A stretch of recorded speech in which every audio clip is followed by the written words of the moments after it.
All right, everybody. I have on Dr. Tracy, and I'm so excited to talk with her today. She is a psychologist and she specializes in relationships. And as we all know, whether you're trying to conceive or you have kids already or you're empty nesters, like all of this impacts your relationship with your spouse or your partner.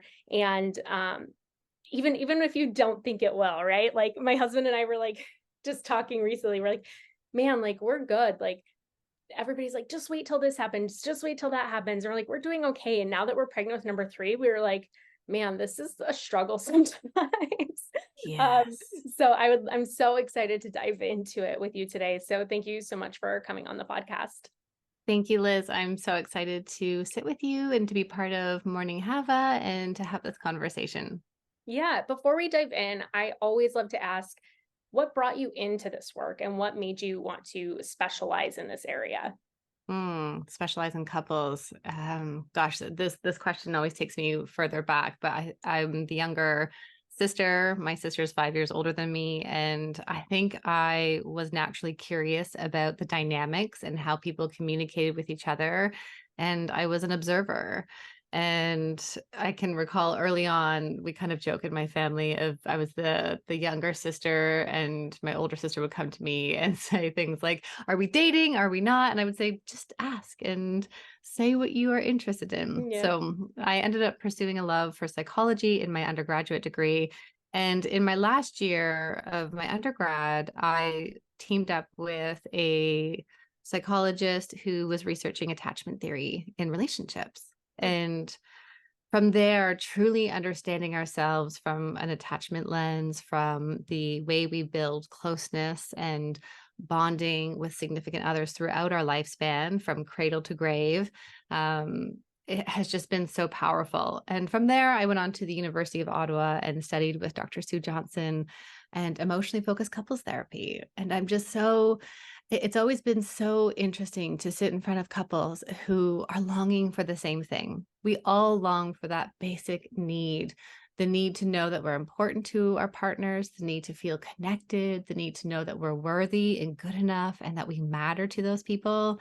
And yet we deeply struggle with being able to communicate and to feel like a team and to be on the same page. So it's always been a fascination of seeing how two people can love each other so deeply and yet feel so far apart from each other. Yeah. Well, I feel like that described again, like just so many relationships. I'm so interested in this attachment theory because I feel like I do feel like I'm codependent on my husband. I think both of us are very affectionate, very needy in our own ways, like type of couple. Somehow it's working for us so far, but I think it's so interesting because I mean, attachment is going to affect us throughout our whole lives, and Yeah. that's the thing as a parent that's also like a trip. It's like, okay, am I ruining my child by doing this thing or that thing? I don't want them to have abandonment issues, attachment issues, all these different things. I think that when it comes down to it, we're all going to end up with something. Like one of my friends was like, I Yeah. feel like I'm doing the best I can and I'm going to find out in 20 years when they're in therapy about me, Mhm. like what I messed up on, I'm but already saving for therapy for my children because it's great and that self-discovery is so important. And I think when it comes back to that attachment piece is the understanding that our secure bases are not supposed to meet every single one of our needs. yeah. And that it is this relational piece. And going back to what you had said about you and your husband, it's not we in this age of social media, we want to label things and diagnose and use these terms. And sometimes what we're missing is the importance of understanding these as adaptive strategies, Hmm. that these are ways that we cope. When we think specifically with attachment, it's the ways we cope in times of stress and times of uncertainty. And that the ways, oftentimes, what we do in our relationship today is we show up using old strategies that we had to use as children Yeah. because we were children and dependent and we needed that connection, the emotional safety of some way of even if my parents not yelling at me, I'm going to shut my needs down so that I can see the happy parent and that feels safe and I remain connected. That's the Mhm. core need as a kid. So we developed those strategies early on.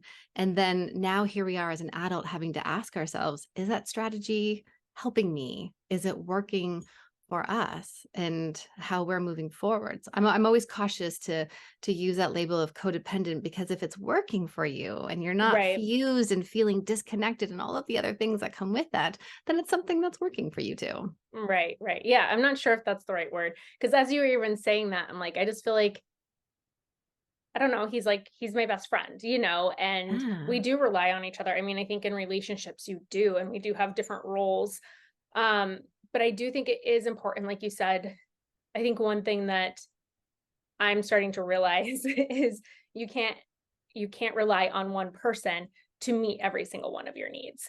And I think that Yes. that can be a struggle for a lot of people, especially if you're at home with little ones and you're feeling a little isolated, and then your partner's like they're in the outside world and they come home, you're like, "Oh my gosh, what's it like out there?"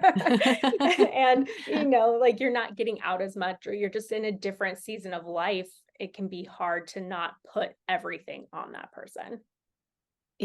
I know that experience well, having had 2 maternity leaves. My kids are now 6 and 8, and I can remember just kind of, like, looking at the clock and waiting for my husband to come home, and then when he would do his kind of, "Yeah, the day was good," and he's not a step-by-step narrator like I am for my day, and so I'd be like, "What did you do? And then what'd you do next? And tell me more," and so that urge right there of, like, "Just give me all the things," and often what was being reflected back to me in those early days was really that struggle with my own identity and my own autonomy.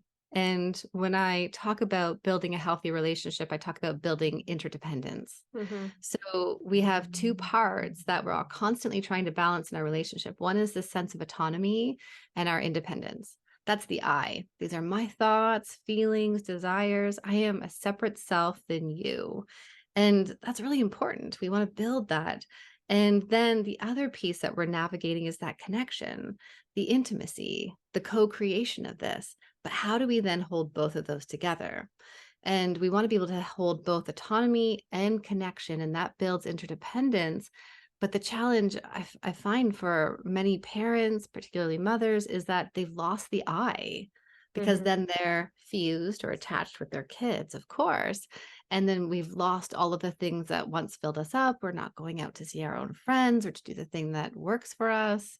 It becomes a really hard season. Mhm. Yeah. I was just talking to my therapist about this week. Like it just came up for me from like my first birth, because I'm realizing how much there's Mm. trauma there just from the birthing experience. And then she was in the NICU and some other, and like birthing during COVID.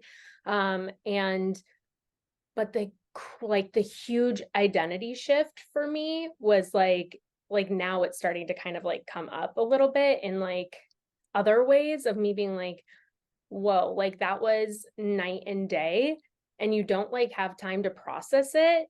And then me like starting to realize some things I'm feeling now or going through now are from 3 years ago, and Mm. being like, man, like these things catch up, right? It's like, when do you have time to process when life is so chaotic? Um, but I think that interdependence is so good. I feel like, yeah, it is hard to see yourself. It's like, yeah, your kids, your spouse. Mhm. How do you like where do you fit in? Because you're just like fulfilling everyone's Yes. needs and roles, and which is great. There's the different seasons of life. So I feel like that's what's hard, because we're also caught in this like culture of like self-care. Like it's good to talk about self-care and how it's good for you, but then also like complaining about being parents all the time. Um, there's just like so much on social media that can like feed into that. So I think we also like have to be careful about what we're intaking, because it's so easy to be like, oh, well, poor me. I'm just at home with my kids and doing this instead of like, Right. Being in life. right, right. Right. In the sense of the question that I come back to that is really powerful, and sometimes it's even hard to answer at first, is what do I need to be well in this moment? Hmm. And sometimes that is, and I can remember these early days, the need to be well was to have a 5-minute hot shower with nobody coming into the bathroom. Or the need to be well was to actually sit on the couch and connect with my husband for 10 minutes at the end of the day. Hmm. Or when the kids are both crying and melting down, that need in that moment is just to put my back against the wall and ground my body. so that I'm not going to yell at everybody because I'm dysregulated and overstimulated. Mm-hmm. And it can be so easy sometimes to get lost in where am I? Where am I going? And what's this going to look like? And you're right, Right. Liz, is that when it comes to parenthood, we are on this speed train, and you cannot possibly prepare yourself for all of the things that are going to come. And it's like, how do I wait, how do I get off the train just to stop and look at the scenery and take it all in? And you can't. And so then we often know that when it comes to birth trauma, we don't get to process it in that moment because you're really just trying to heal and survive and look after this dependent little baby. Mm-hmm. Right. Yeah, for sure. You had talked about like, things that you might need in the moment, and you said connecting with your husband. I'd love to talk about maybe how intimacy changes when your family's growing, and how we can maybe improve that with our partners. Because I feel like also being a birth doula, that's something that I hear a lot of people talking about is um, just how things are different after, and some people really struggle in that area. I mean, again, our identities have shifted. I think it's important to remember not only my identity shifted, but my husband's did too. Mm, yes. Because that took me a while to realize. I feel like I think when I was pregnant with my second, it was more like, oh my gosh, like he like overnight he became a father. And all of a sudden he's responsible for, like, in his eyes, how he views being a father in his role. He's responsible for our protection, our provision. Like, it's not just me anymore, it's a baby. And, like we depend on him, and this baby Yeah. depends on me. And so I think that can, like, I think the pendulum has kind of swung, like, postpartum, and our experience as a woman wasn't talked about for so long. And so now, like, we're finally being able to be like, this is hard. Like, there's a lot that goes into it. I do need to give my body time to recover. I do need to adjust emotionally. There are hormone swings and drops. So, like, we're finally being able to vocalize that. Mm. Um, but I feel like we've also kind of taken it to where it is just about us, and we're not really, like, factoring in, like, our partner The whole as much. dynamic. Right. Hmm. Mm. So the place I like to start when it comes to the intimacy conversation is around giving permission to couples and to mothers, birthing partners, and say, take the pressure to have sex off the table for the first year. When I say this, I don't mean to say that there's no intimacy, that you don't turn towards each other, and that you don't plan or desire to have any kind of intimacy or sexual experiences together, but it's the removal of the pressure. And so many women show up in my office saying, okay, Dr. Tracy, it's been 2 months since I had my baby. I just don't want to have sex. Yes, of course you don't, because your body isn't done healing and you're sleep deprived and there are hormones changing in your body. And how could you possibly want that when you're just trying to get through the day right now? And you're all touched out, you're overstimulated by the end of the day.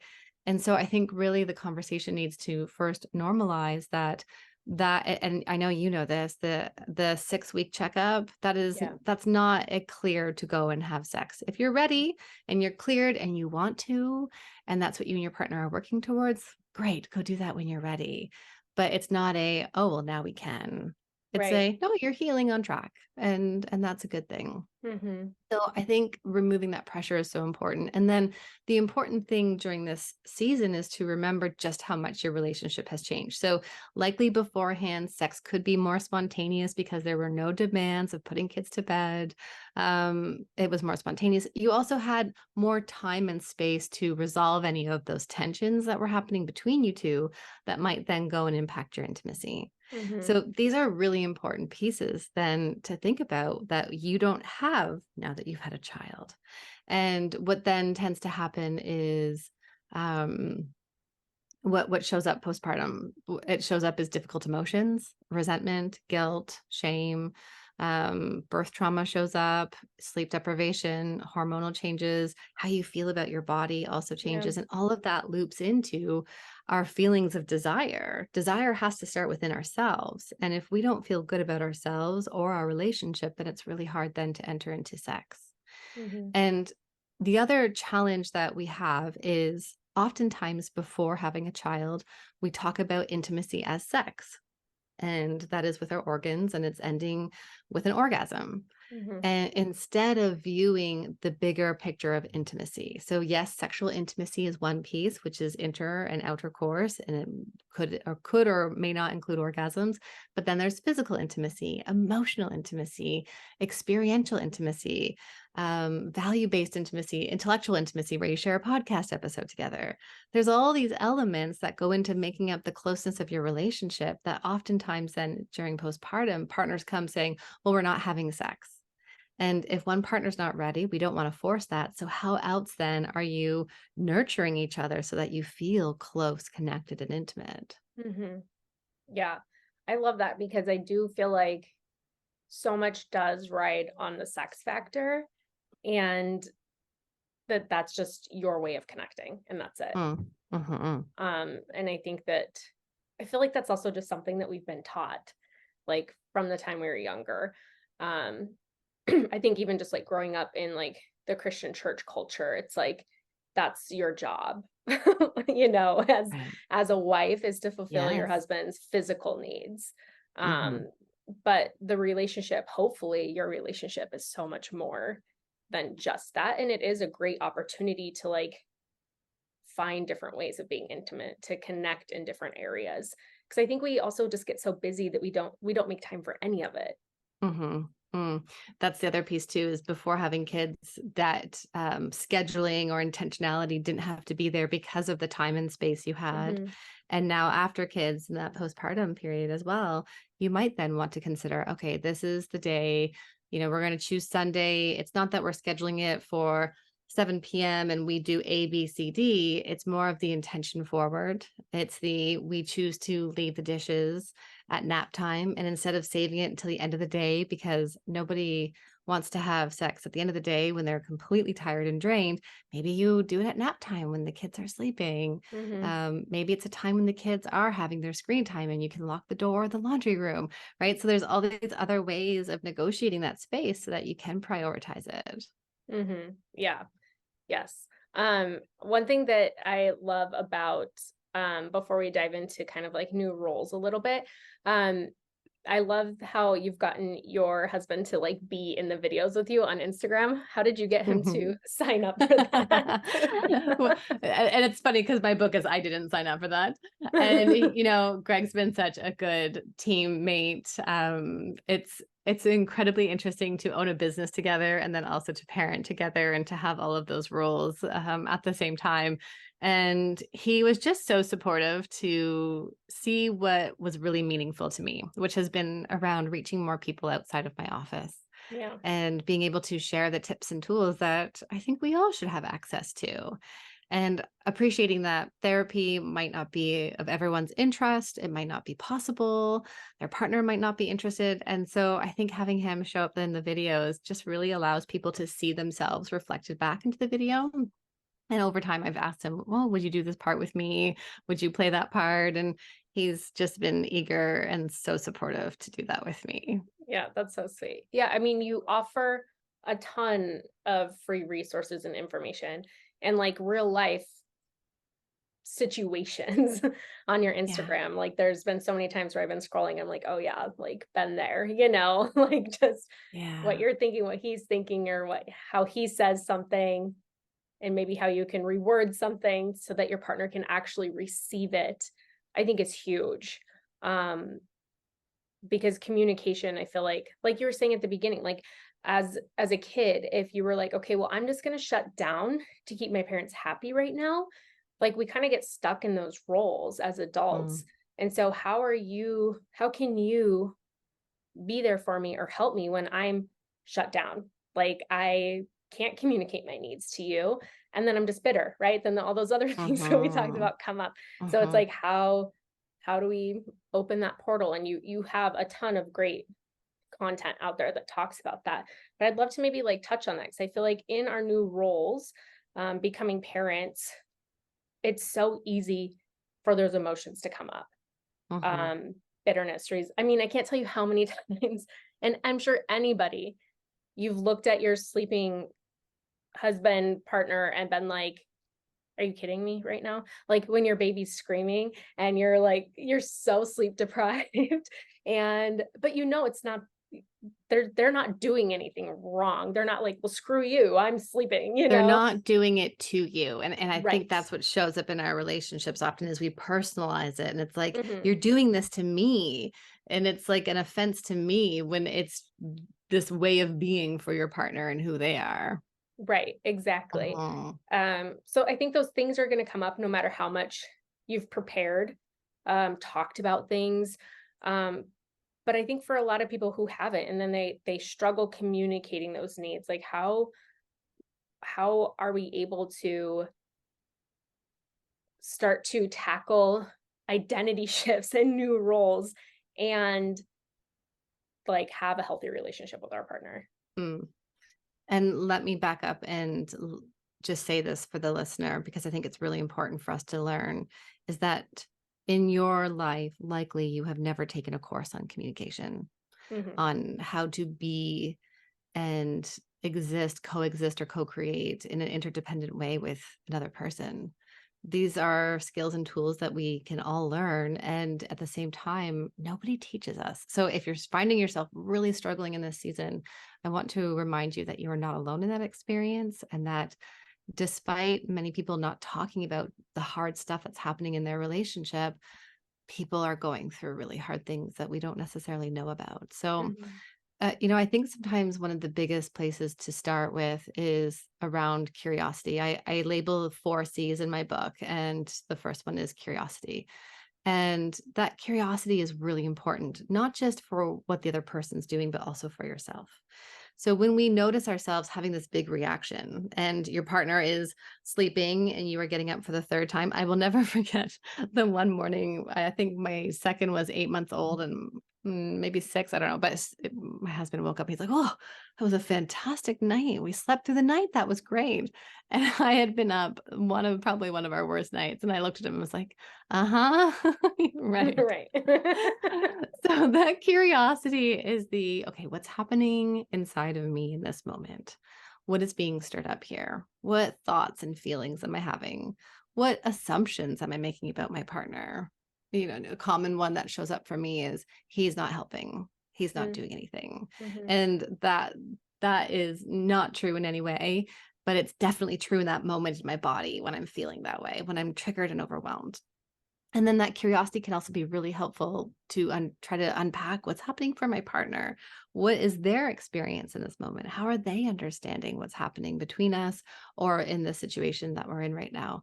There's a lot of power in being able to pause and step out of hard moments. And it is actually one of the first things that I teach couples is that we need to learn to recognize these negative cycles that we get stuck in and the Mm-hmm. negative communication patterns we get stuck in, and then Yeah. being able to pause and step out of that and be able to say, whoa, look where we are. I think I started here and now we're here. And I think we're misunderstanding each other. And maybe we should just pause and come back to this at another time.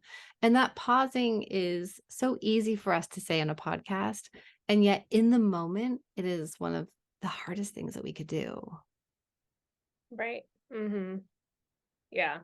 It is hard to there's like you said, like you don't take a course in communication, and my husband and I like have a joke about what he says and what I actually hear. Mm, Like he's like the other day, I don't even remember what we were talking about. Um, but I know some of my triggers and some of like the beliefs or lies that like I turn to very quickly uh-huh. when certain things are brought up, I guess. Like in this current season of motherhood, I have a very hard time with feedback because like you feel like you're doing your best, you're doing, you know what I mean, all these different things. Yeah. And I feel like our partners are often fixers. They want to fix, they want to help the problem, and then I perceive it as not. But oftentimes like he'll say something that's like not even close to this. And I'm like, what I'm hearing is like I'm a crappy wife and I'm a crappy mom. Like that's how Oh. I'm interpreting what's happening, even though it's like Mhm. not even close to that. So Right. we can like talk about it and he'll be like, oh my gosh, like like we can joke about it now because I've recognized that that's like what I immediately turn to. And I know that it's not true. And so but it took a while to get there. Like that wasn't the case right at the beginning. I'm like, well, I guess I just suck at life, like whatever, Yeah. like it's Right. so It's the easy. internalization of that, right? Right. So we take that information and then it hits something inside of us. And Liz, we have one of two ways to deal with information. We can externalize it and put it back on them, or we internalize it. And that can Mhm. hit that kind of shame place of like, okay, well, I guess I'm just not a good enough mother and I'm doing Mhm. everything wrong. And it's so interesting, again, if we step out of that and say, what's showing up for my partner right here that's leading them to want to problem solve? And it's really interesting when we look at heterosexual relationships with a man and woman, that men are often concerned with their sense of adequacy. This isn't in all people are like this, but the common thread in my therapy room and in the couples that we studied in emotionally focused couples therapy is that men are concerned with feeling adequate. They often feel like they're a failure and that they're not enough.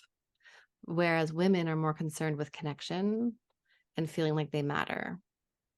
So it's interesting if we even think of where does that urge to problem solve come from? For Mhm. many people, it is that sense of like, oh, my partner's having this struggle right now, and that's really hard. And I'm going to give the solution because then if I have the solution for her and I help her not feel so bad, then look, I'm a good partner.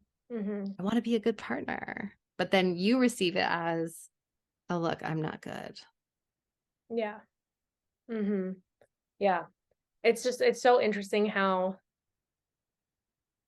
I feel like you can talk about, again, like everything before you get married, and you think that you're on the same page. Like we Hmm. thought we were on the same page with everything.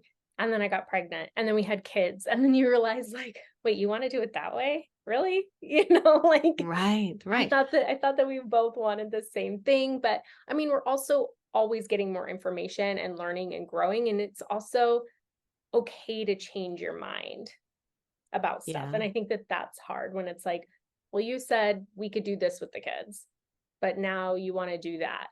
Mm, Like, what happened? So I think that I see that in couples a lot where they're just like not on the same page when it comes to some of those things, or they thought that they were. And then life happens. So like what's a good communication tool to like really, when you feel like you're just not hearing each other, mm. and you're like, I'm not breaking through to you. And they're like, I'm not breaking through to you. Why can't you just see it my way? Um, um, let's come back to interdependence, and I'll use the analogy of a bridge. So you are each standing on the one side of the bridge. You're on your side, and your husband's on the other side. And you're kind of saying, come over here. Come mhm, see the scenery from my perspective. And this is what I see. Here are the old buildings. Here's the trees. Da, da, da. Okay, do you see it? Are you in my experience? Do you understand where I'm coming from? Okay, now let's cross over the bridge together. And now we're looking at this other, I'm thinking of this bridge in Ottawa here. It's the footbridge. And it's like, oh, now you're looking at the university. Do you see the new university building they've just put up there, the glass, da, da. And so you do this understanding. And we miss the understanding piece in a relationship because we just want to go into the problem solving. We just want to go into the action of do it my way. And especially with all of the parenting information that's provided. And what we know is that mostly women and mothers are following the parenting accounts yeah. and they're the researchers, right? This is part of the mental load that women carry. And they're the researchers and they're like, we should try it like this. So in a way, you're further ahead than your partner and they're not on board yet with you, but you're like, just do it this way. This is the right way. And so when you spend time hanging out in each other's experiences and really trying to understand what's happening for you, then you can go into problem solving mode. If I think of the parenting piece specifically, we go into this like, we need to do it this way. And someone and their partner might come in and say, like, well, then aren't my kids going to be soft and they're not going to know how to like stand up for themselves. And that calls for us to say, oh, that's a really interesting belief around validating emotions. Tell me more about where you learned that. What is your fear for our child? What do you think is going to happen one day? And what could they actually learn if we did this? Or Mhm. one of my go-to questions is, what's something that your parents did that you didn't like? And when we can start to understand the inside part of someone, then maybe we can find a way forward. And when it comes to parenting, I always remind couples too, you're not supposed to be the same. You Mm. each bring a strength into the relationship that the other person doesn't have. Yeah, that's good. I feel like that needs to be highlighted. And um, I'll say that from my core as well. Being a therapist, I go home after a day of validating my clients and sitting in their experience, and then I go to my children and I validate their experience because that's my therapist part of me. And I can remember early on thinking, Greg, you need to validate them. No, you say it this way, and it's just then I'm interfering with how he needs to build the relationship with them, and how important it is that I'm going to be the parent that's doing more of that deeper emotional work with them. And then the other parent is down on the floor playing floor hockey, which is not my interest. And he's pulling them in the chariot and the bike rides, and they're laughing their heads off at the things that they're doing, right? Like we each play different roles. And when I sit with clients, I also ask that to them of what did you learn growing up with your parents? Describe mom in 5 ways, describe dad in 5 ways. Um, and how do you feel in relationship with each of them? yeah. Yeah. I think that's something that comes up in parenting that you're not prepared for is when you have your own kids, your experience with your parents comes up. And there's things that you didn't know are there that are there. You're like, oh, maybe I have some issues. Um, This and whole not, and reparenting process, oh my it comes gosh. it like just it's like this wall that just shows up, or it's this big mirror that just shows up in front of you. You're like, oh, well, I wasn't ready for that. Right. And it's not even like, it's like you had to have something crazy traumatic or bad happen to you as a kid. We just also grew up in like a different generation where you obeyed, that you listen to what your parents say and that's it. And Mhm. so Kids were you weren't seen, not heard. A right. lot We of weren't shame-based parenting. tons. Right. And it's not like Mhm. our emotions were validated as Right, children. Like you right. were saying, you learned to shut down because that's just what they did. And it's not that your parents didn't love you and that they weren't good parents. Cause I think that for a lot of people, it's like, yeah, but my parents were good parents. And it's like they can be good parents, but there can still be stuff that you have to work through. Um, It's but yeah, the and piece. We need to hold right. both. They did their best, and you still had needs that they weren't able to meet. It doesn't make Hmm. either one of you bad. It means that now you get to do this work as an adult to start giving yourself the needs that you have.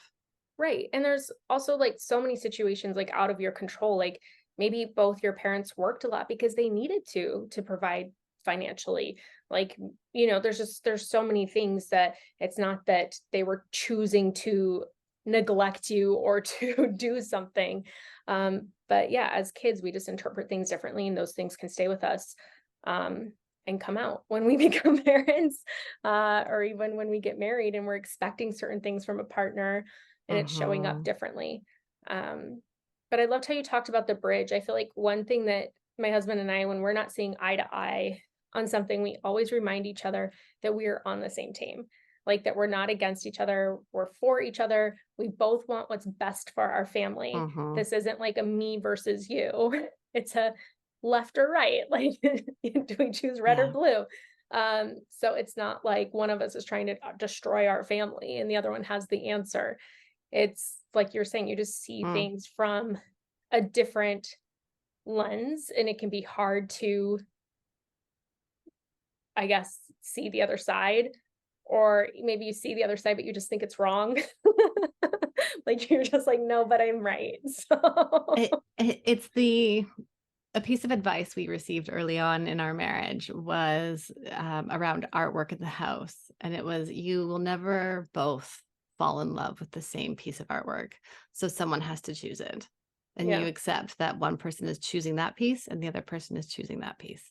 And I think it's a good metaphor for our relationship is that if you only say to your partner, you have to do it all my way, and this is how we do it, and we're always going to do it this way, then you're in a space of like codependency. You're asking your partner to be fused with you and to lose their separate self versus the kind of ebbing and flowing of what would work best for you, and here's how I see it. And then again, it's like, okay, some issues are really important to me, and so this is the one that I want us to hold firm on, versus other things maybe I'm going to let go.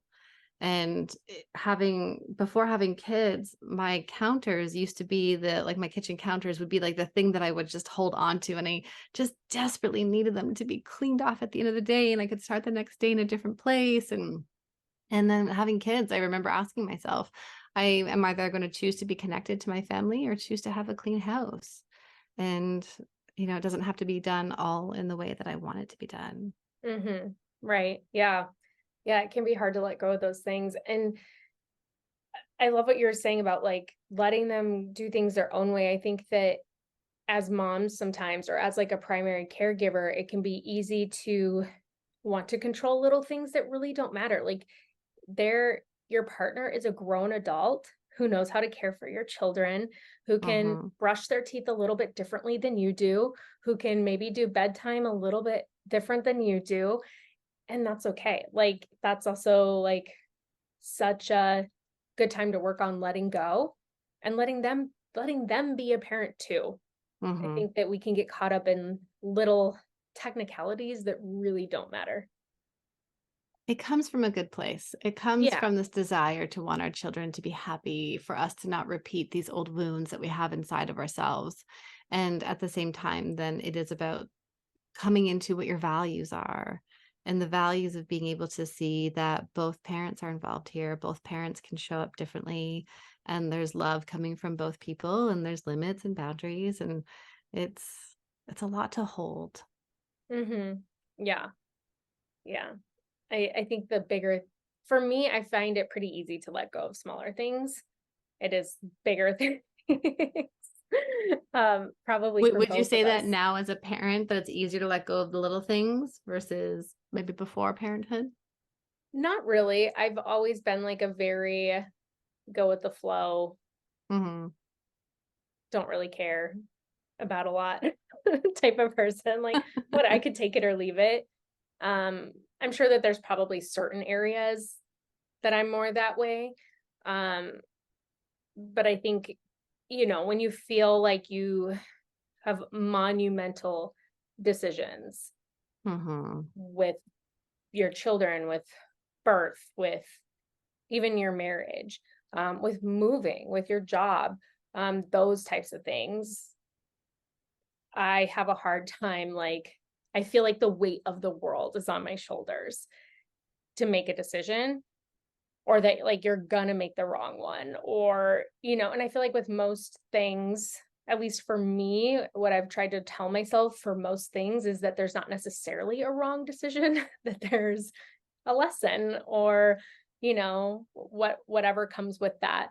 um but I've definitely had that like analysis by paralysis, where if there's a big decision or something big going on, I freeze, and it will take me forever to make up my mind or to make a solid decision on something bigger. But when it comes to like small things, I've always just kind of Mhm. been like, whatever.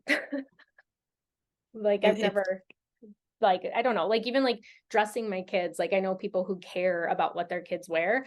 I don't. Like my 3-year-old, she's loves to pick out her clothes for the day. Sometimes they match, sometimes they don't. I'm down for it. So, and that's you also building her sense of autonomy. She right. has entered into that relationship with you of saying, "I want to do this." And Mhm. you're meeting her there and saying, "You do that. That's great. And I'm supporting you in you choosing that." And that's her independence and Mhm. autonomy. And it's so important. You said something earlier too that I think is really key, just to restate, is that it's not you versus me. We need to practice putting the problem in front of us, and we're on the same team. Yeah. Yeah, that's our go-to when we're like really butting heads, It's usually him reminding me, babe. We're on the same team. We're on the same team. Um yeah, but I think just even blending two families can be hard, because even if you've had that conversation beforehand that like we have the same values, we have the same morals, we, you may have those same things, but your family still did things a little bit differently. Mhm. And so when it comes to that, it can be hard to navigate. And another thing that I see with a lot of relationships, like just being in the birth world, and then just through some of my work on Instagram and stuff, um, is people having a really hard time setting boundaries with in-laws and making their partner being the bad guy sometimes, instead of like standing in a unit together, which can be very hard to deal with. Because if we came to a decision on something and my husband's telling his family, yeah, well, Liz doesn't do this and she doesn't want to do that, Right. I'd be like, great, they're just gonna think I'm a huge a-hole. Like, thanks, Yeah.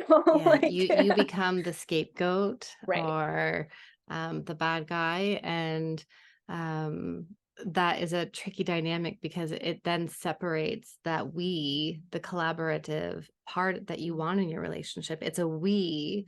And when we say we're not going to come for Sunday dinner, we're not talking about our sleep decisions. We've Mhm. decided that this is what we want to do with our children, then it doesn't offer either family to come in and say, oh, they're deciding that they're the bad person and they're the ones changing my child and things like that. It's tricky.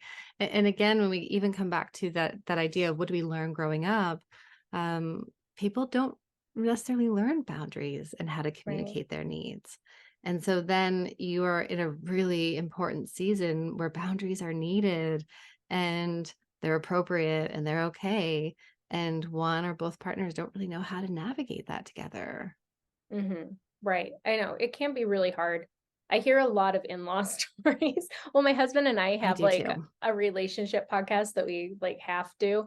And a lot of people would write into us with like the craziest in-law stories. And I'm like, Yes. what? Like I don't, Hmm. my mind is blown. That first of all, your in-law feels like they have this amount of power or say in your relationship, but also that you allow certain things like this because it can be Hmm. so like I don't want to fight about that like with my Right. husband.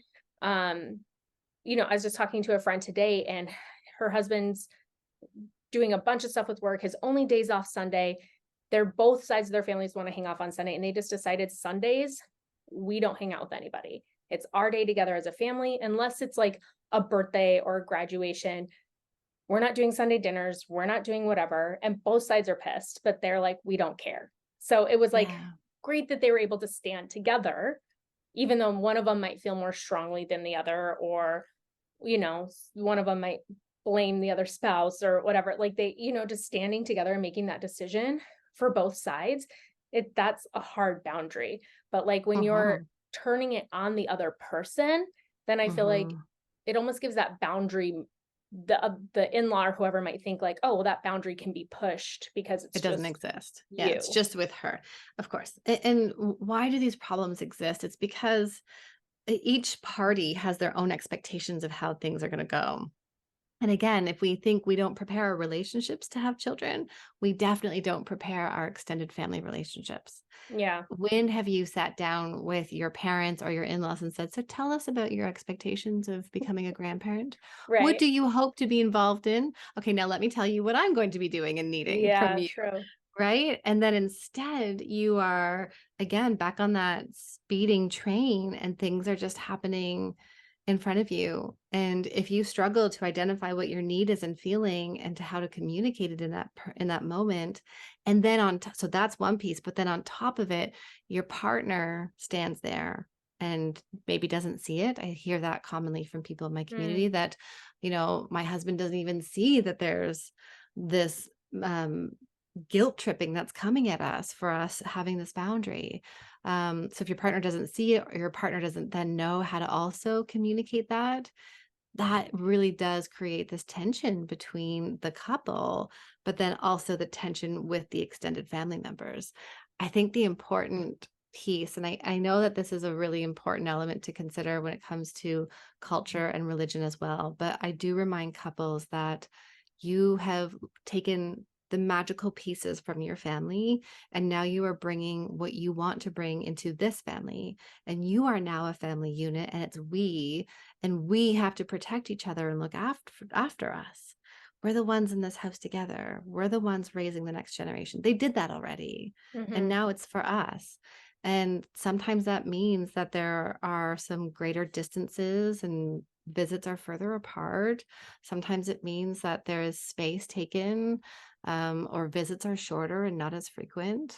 And it is hard, but it doesn't make it wrong. I think that's what we're doing in this generation is we're saying it's not wrong to say this relationship is hurting me and Hmm. hurting our family, and we can't keep doing it like this.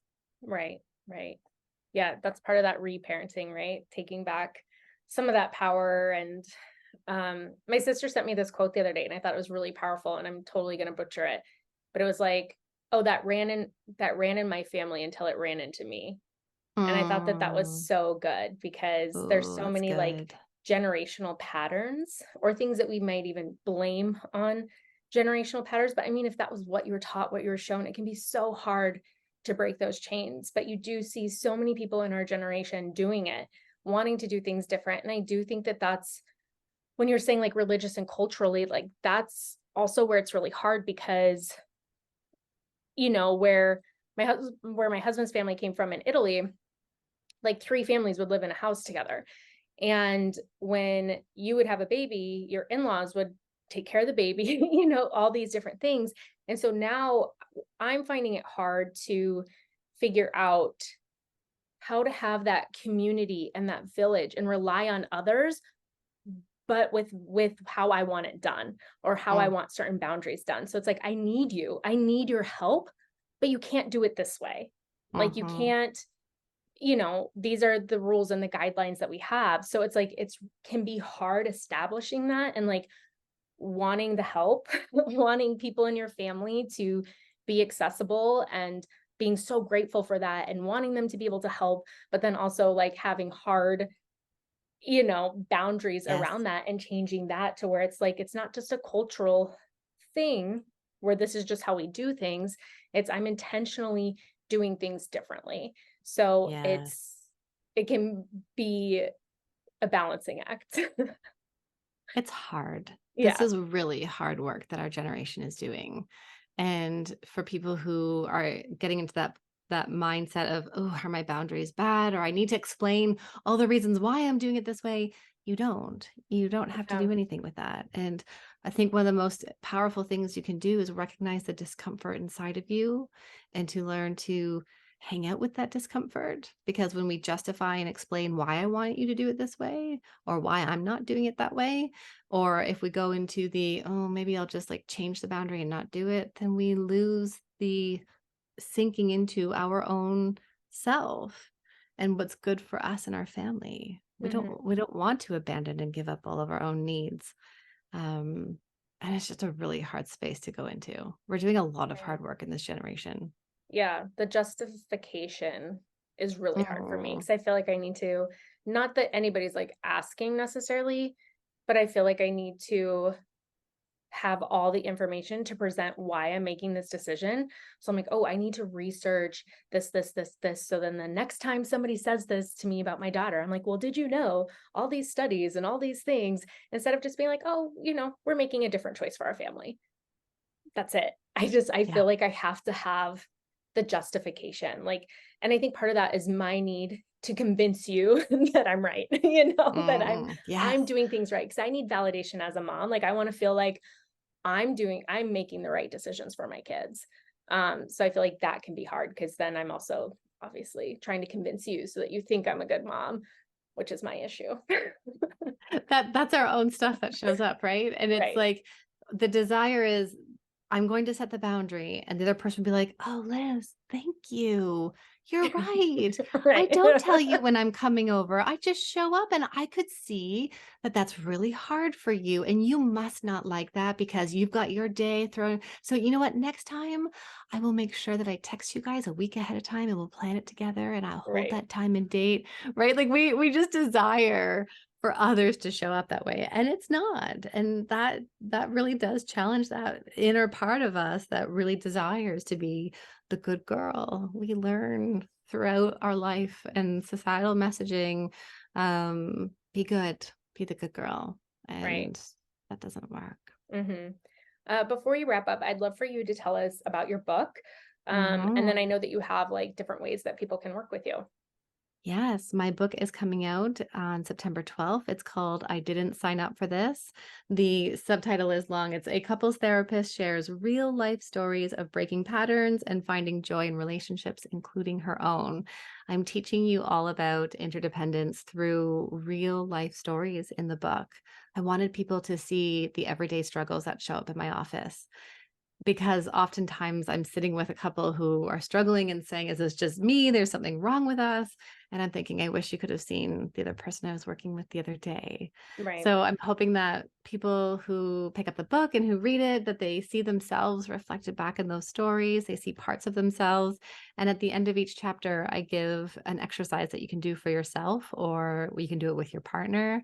And then I also included my story, because it felt, if I kept myself out of it, it was almost like saying I have this wall and I don't experience struggles and difficulties as a human. And I am also a human as well. So I've put my story in the book. So it's September 12th. And you can grab the book at drtracyd.com/book. And the best place to say hello to me is jump on Instagram and send me a DM. I love receiving DMs. And my handle is Dr. Tracy D, or check out all of my free resources that are there on the website. Yeah, I was just seeing that you had something about 100, what was it? When you log on your website, there was something about getting 100 of Oh, something. my favorite resource. And my husband and I took this on a date night with us one night, and we had a blast doing it. The common problem that kept showing up with couples or with individuals I was working with is this kind of, well, we want to connect, but we don't know how. We don't know where to begin, or, oh, I don't even know if I want to. And so I came up with these 100 questions that you and your partner can do to help deepen your connection. You can take it on your date night. You can do it, ask one question before you go to bed, and they're fun, and they're ways to really get to know the inside parts of your partner. Awesome. Great. Well, I'm going to have all of those links in the show notes, where people can follow you, connect with you, buy your book. And I just want to thank you so much for coming on the podcast, for having this conversation with me, for letting me talk about my problems with you and my struggles. I always like making it a little bit personal. And one last question before we wrap up. Since it's morning Java, I like to ask how you take your morning Java in the morning. I take it black. Oh, nice. Nothing Mhm. else. Nothing. And it's just the best. Do you make it at home or do you outsource it? Usually it's at home, and it's a drip. Mhm. And it's just, yeah, it's just that, like, it's filled with comfort and Yeah. warmth, and that first sip, the feeling of your hands around the coffee mug. And I like to wake up before my kids wake up and before anyone else gets out of bed. And so it's that just morning pause of, I'm here. We can do another day. Yeah. Yeah. Nice. I like the ritual of it. I find that that's Mm, like, yeah, I've gone through a lot of different phases with coffee. For me, I need something warm in the morning because it's just the ritual of yes. it. It's something about Yes. resetting the day or resetting the day is something. So Yeah, I love I that. Well, agree. thank you again so much for coming on and for sharing with us. Thank you so much for having me here, Liz.